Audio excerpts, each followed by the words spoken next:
Olá, pessoal! Bem-vindos ao canal Fé, Filosofia e Cultura, onde nós abordamos assuntos relacionados à religião, à filosofia e à cultura de maneira geral. Meu nome é Caroline Zanardo. Eu gostaria de convidar você que não é inscrito no canal a se inscrever, ativar o sininho de notificações, compartilhar este conteúdo com seus amigos, deixar o seu like, o seu comentário, que são atitudes muito importantes para que este canal se torne cada vez mais relevante e alcance o maior número de pessoas possível. Muito obrigada a todos pela compreensão.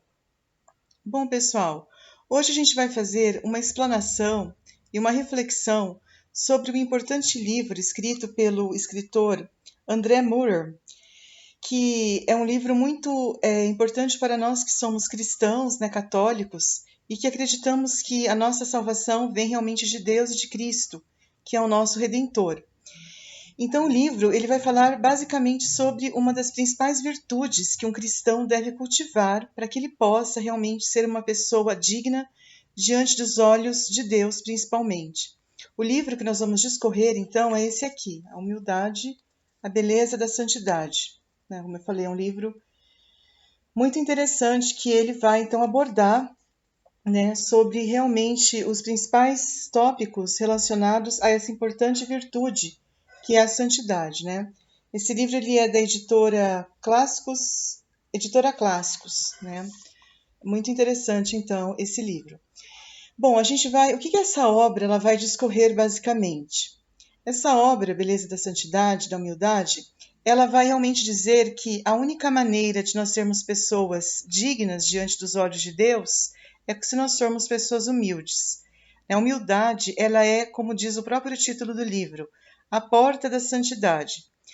Se nós quisermos sermos pessoas valorosas, pessoas que realmente queiram buscar o céu, que queiram viver uma vida que vale a pena, você precisa primeiro entender que, para que você possa, tem até uma frase famosa que fala assim, que para subir a montanha da sabedoria é preciso primeiro descer pelo vale da humildade. E o que é a humildade? A humildade é aquilo que nos faz pessoas melhores. E a humildade não significa você só se humilhar diante dos olhos de Deus. E também o conceito de humildade não é aquele que muita gente acredita, que a humildade é você morar numa casa humilde, né? A pessoa fala, ela é tão humilde porque ela é uma pessoa que tem uma casa muito simples, uma pessoa pobre, ela é humilde, né? A gente costuma às vezes dar essa noção de humildade com simplicidade ou com falta de recursos financeiros. Aí a gente associa aquela pessoa que é pobre, ou que mora numa casa simples, que não tem recursos financeiros, como uma pessoa humilde. E não necessariamente seria esse o conceito de humildade. O conceito de humildade é muito além disso. Como eu disse, o conceito de humildade está muito relacionado com a questão cristã mesmo da coisa, com a questão de você ser uma pessoa valorosa e virtuosa.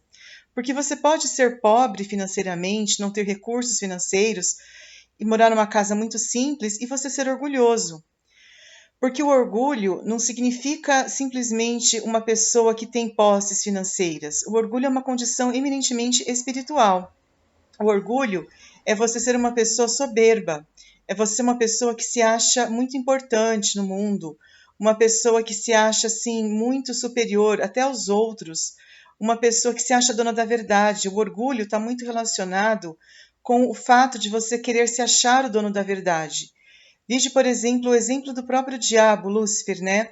Ele se achou tão importante, tão assim especial, que ele disse que ele queria ser como Deus, ele queria ser adorado como Deus, ele queria ser uma pessoa muito importante, mais importante do que Deus. São Miguel bradou no céu, quem como Deus? E o diabo foi expulso do céu porque ele cometeu o pecado do orgulho, que é um pecado, como eu falei, muito complicado e que o orgulho precede a ruína. Tanto que o Lúcifer realmente ele foi expulso do céu por causa do seu orgulho. O orgulho o levou a ser expulso do céu, porque o orgulho lhe precede a ruína, enquanto que a humildade ela precede a glória.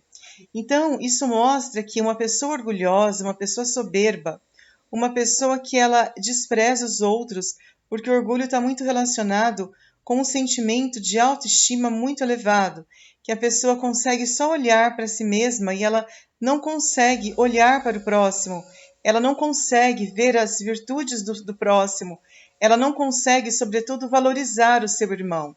O orgulhoso ele costuma se achar tão superior que ele quer ser adorado.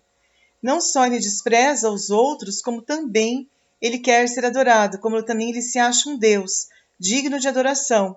E isso é um pecado que se contrapõe totalmente ao cristianismo, porque o cristianismo é a religião da humildade.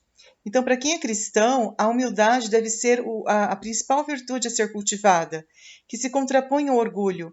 E tanto que, em função do pecado de orgulho de Lúcifer, que foi expulso do céu, e depois de Adão, que sucumbiu à tentação oferecida por Lúcifer para comer do fruto proibido, o fato do Adão ter comido aquela maçã mostrou um orgulho muito grande do Adão, porque o Adão deveria ter tido a humildade de não comer aquele fruto, ter falado assim: não, Deus nos proibiu de comer esse fruto, porque esse fruto foi proibido, é uma lei que Deus determinou, e nós devemos cumpri-la. Mas ele acabou caindo na lábia do diabo e acabou, então, pecando por orgulho também. Por isso que a situação da humanidade ficou muito complicada. Não bastasse a revolta de Lúcifer no céu e depois o orgulho também de Adão, né? Deus, ele viu que a humanidade ela estava numa situação muito complicada. Então, a humanidade, ela acabou sendo amaldiçoada por Deus. Deus, ele amaldiçoou aquela humanidade que pecou por orgulho, porque o orgulho, como eu falei, ele precede a ruína. E depois que Adão pecou lá no paraíso, o que Deus ele falou para Adão? Ele falou: Adão, porque você pecou, você será expulso do paraíso. O seu pecado chegou até mim e por isso você será expulso e você vai ser amaldiçoado. E toda a sua descendência, a sua mulher, né, no caso, porque o Adão ele pecou e Eva também, os dois pecaram, e você conceberá e dará luz em dores de parto. Ele não falou que a vida do homem na terra seria fácil. Ele falou muito pelo contrário, que a vida aqui na terra seria uma vida muito complicada. Por quê? Porque a Eva ela iria conceber e dar à luz em dores de parto. Olha que coisa, né? E o Adão, ele também, ou seja, eles foram amaldiçoados.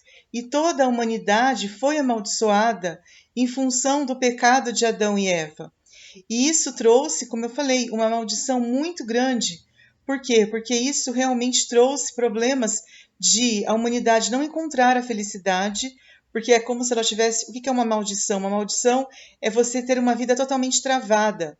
Né? Você precisa ter muito suor e muito sacrifício para você conseguir algo na vida. A vida humana aqui na Terra é essa. Ela é feita de suor e sacrifício para você conseguir alguma coisa.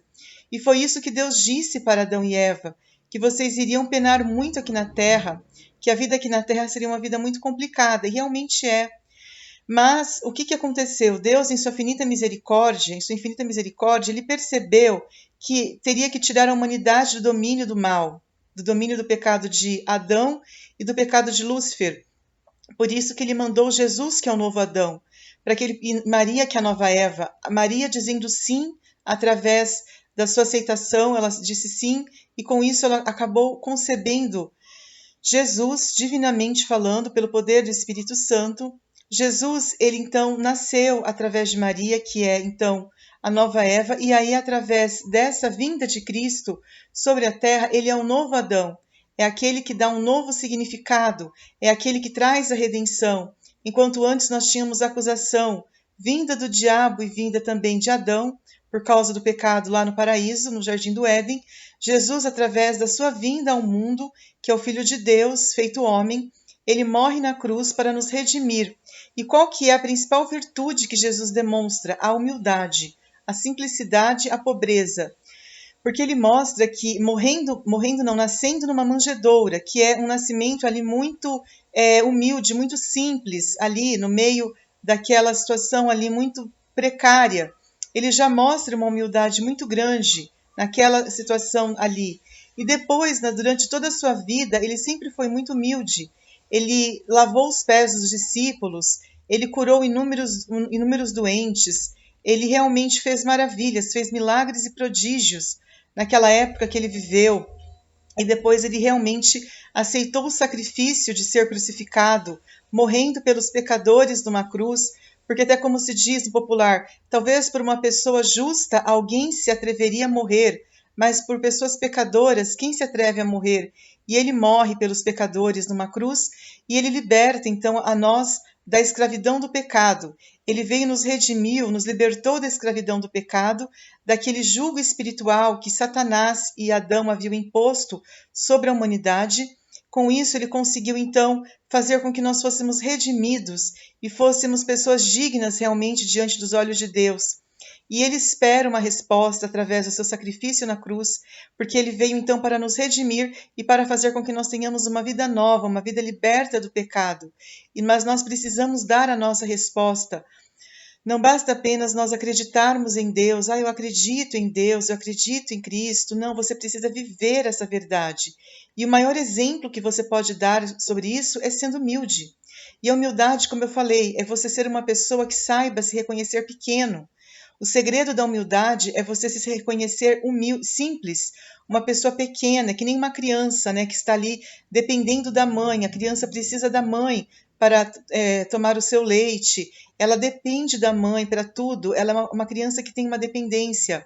As crianças são dependentes dos pais, são dependentes dos adultos, elas não conseguem se virar sozinha. E isso é uma humildade por parte das crianças, mas inconscientemente elas acabam sendo humildes. E se elas crescerem com essa humildade, isso será maravilhoso. Então, as crianças são um exemplo de humildade que nós temos que seguir, de pessoas que dependem dos outros. Não significa que nós tenhamos que ser ingênuos, nós tenhamos que ser, assim, crianças na fé, vamos dizer assim, imaturos. Não é isso. Não é esse conceito de imaturidade quando a gente se fala das crianças que são humildes, mas é o conceito da dependência de quem? De Deus.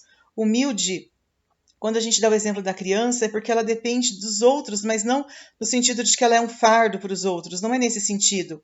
É no sentido de uma dependência que significa que ela precisa do outro, ela não consegue fazer tudo sozinha. Ela precisa do outro para ser alguém na sua vida, para ser uma pessoa que viva uma vida digna aqui na Terra, uma vida plena. E assim também nós precisamos de Deus para viver uma vida digna aqui na Terra.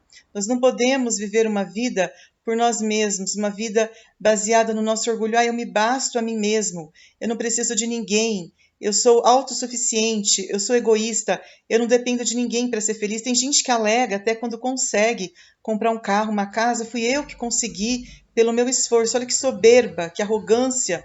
A pessoa não acredita que foi Deus que ajudou a conseguir comprar aquele carro, aquela casa, que tudo vem de Deus, nada é por ela mesma. Mas ela sempre, muitas vezes, se considera autossuficiente, e isso é um pecado muito sério. Quando você se considera autossuficiente, você se afasta de Deus e você acaba, muitas vezes, sendo uma pessoa orgulhosa, como eu falei, você acaba desprezando, maltratando os outros, você acaba sendo uma pessoa profana, porque o pecado é totalmente oposto ao sagrado, você se torna uma pessoa do mal mesmo, filho do mal, e você acaba se opondo a Deus. Você acaba sendo o oposto daquilo que Deus quer que o ser humano seja, porque Deus quer que o ser humano dependa dele, que o ser humano tenha uma relação de dependência, ao contrário de Lúcifer, que quis ser autossuficiente, tipo, eu não preciso de você para ser feliz, Deus, eu sou feliz por mim mesmo. É uma grande mentira, porque tudo vem de Deus, Deus criou o mundo, Deus criou o universo, tudo que nós temos veio de Deus, tudo que existe na Terra veio de Deus, a natureza, os animais, os oceanos, tudo que existe veio de Deus, a criação do homem veio de Deus. Então não tem sentido você querer ser autossuficiente. E quando você é humilde, você aprende, como eu falei, a depender de Deus. E você aprende a se reconhecer pequeno. E você é capaz, então, de dar glória a Deus através da sua vida simples e humilde. E você não vai buscar a sua alegria nos bens materiais. Você vai aprender a respeitar o próximo. Você vai aprender a colocar, como diz a Bíblia, os outros acima de você mesmo. Que você considere os outros acima de você mesmo. Você não considera o outro como uma pessoa pior do que você, como muita gente vê o próximo como pior. Você o considera como igual a você. Você trata as pessoas como irmãos, como pessoas iguais a você, sem diferença. E essa é a grande vontade de Deus. Deus veio para que nós possamos ser irmãos. Jesus, através do sacrifício da cruz, quer que os homens se amem. Ele até disse lá na instituição da Eucaristia: Eis que eu vos dou um novo mandamento, amai-vos uns aos outros como eu vos tenho amado.